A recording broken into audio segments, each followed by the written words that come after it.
Dear friends, English मित्र मराठी या YouTube चॅनलवर तुमचे स्वागत आहे. We are going to learn today how to translate the Marathi sentence into English. I will teach you. मी तुम्हाला शिकवणार आहे.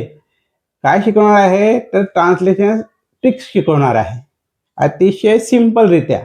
कसं ते बघूया. Translation tricks. Translate Marathi into English.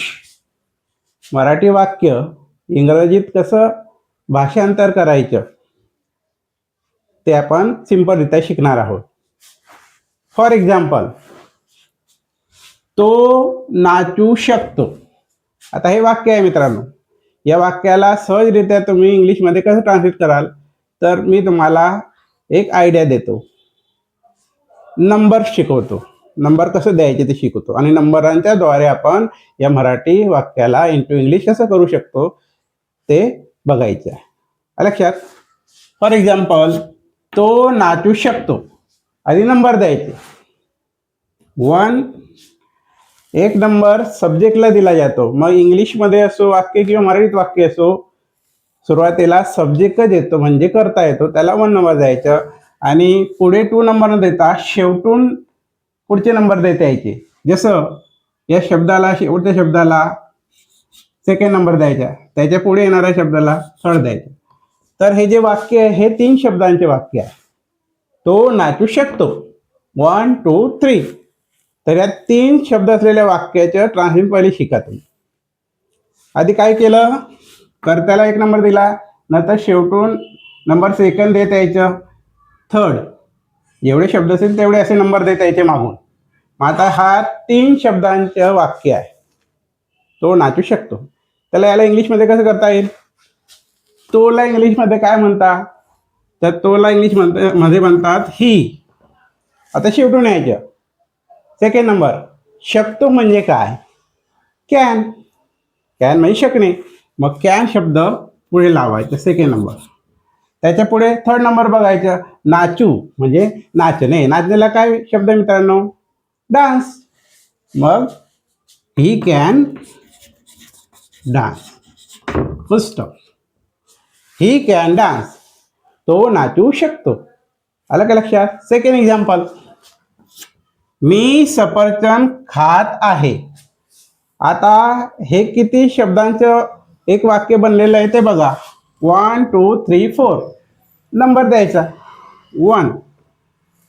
शेवटून यायचे नंबर देत 2, 3, 4 आणि या नंबरांद्वारे ट्रान्सलेशन करायचे इंग्लिशमध्ये. मीला म्हणतात आय. शेवटून या आहे. आहेला काय म्हणता, am is are. Am is are म्हणजे आहे. मग आता हा आय आहे तर एम इज आर याचा अर्थ होतो आहे किंवा आहोत. एम किंवा इज आहे. पण आयला एम लागतं म्हणून आहेचा अर्थ इथं एम धरायचं आहे. I am. तिसरं काय आहे, खात. खाणे म्हणजे काय, इटिंग. आता क्रियापदाचं मराठीत अक्षर शेवटी त असेल तर समजून घ्यायचं हा कंटिन्युअस टेन आहे. कोणता तरी प्रेझेंट कंटिन्यू असेल, पास्ट कंटिन्यू, फ्युचर कंटिन्यू असेल तो हा शब्द लक्षात आहे. मग खात म्हणजे काय, इटिंग. इटिंग. पुढे 4 नंबरला सफरचंद. आता सफरचंद काय, सफरचंदला काय म्हणतात आपण इंग्लिशमध्ये, apples.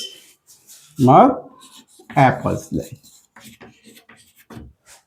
I am eating apples.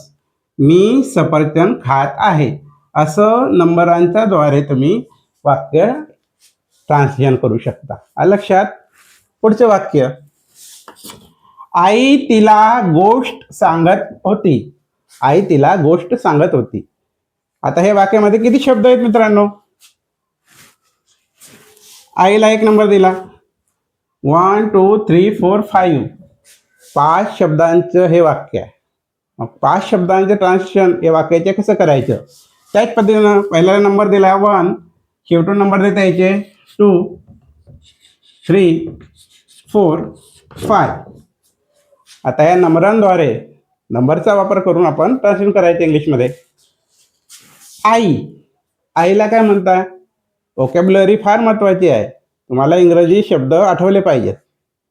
मग आईला काय म्हणतो आपण? मदर. मदर. शेवटून या होती. मग होती म्हणजे काय? Past tense. Was were. Was were म्हणजे होता होती असं त्याचा अर्थ होतो. होते. मग पास्ट टेन्सचं एक तर वॉज किंवा वेअर वापरायचे आहे. इथं मदर आहे. मदर म्हणजे शी, थर्ड पर्सन आहे, म्हणून या होतीचे होतं वॉज. पुढे या सांगत. परत त आला. त आला म्हणजे कंटिन्युअस टेन आहे. लक्षात. मग सांगणेला काय म्हणतो आपण? टेल म्हणजे टेलिंग. Mother was telling. सांगतचा अर्थ झाला टेलिंग. 4 नंबरला काय आहे? गोष्ट. गोष्ट म्हणजे काय? A story. A story. तिला. 5 नंबरचा शब्द काय आहे? तिला. ला. ला म्हणजे टू. आणि तिला म्हणजे her. Mother was telling a story to her. हे ट्रान्सलेशन आई तिला गोष्ट सांगत होती याचं झालं. Very simple. लास्ट. मी खातो. 2 शब्दांचे वाक्य आहे. मी खातो. सिंपल आहे. नंबर दिला तर 1 2. मीला काय म्हणतो आपण? आय. आणि खातोला काय म्हणतो? खाणे. Eat. I eat. I eat. मी खातो. अशा पद्धतीने तुम्ही इझिली मराठी वाक्य इंग्लिशमध्ये करू शकता. लक्षात. आणि ट्रान्सलेशन स्किल शिकू शकता सहजरित्या. तर हा व्हिडिओ कसा वाटला मित्रांनो? ही सोपी पद्धत कशी वाटली? जर चांगली वाटली असेल तर तुम्ही नक्की या व्हिडिओला लाईक करा, शेअर करा आणि अतिशय महत्त्वाचे म्हणजे या चॅनलला सबस्क्राईब करा. थँक्यू.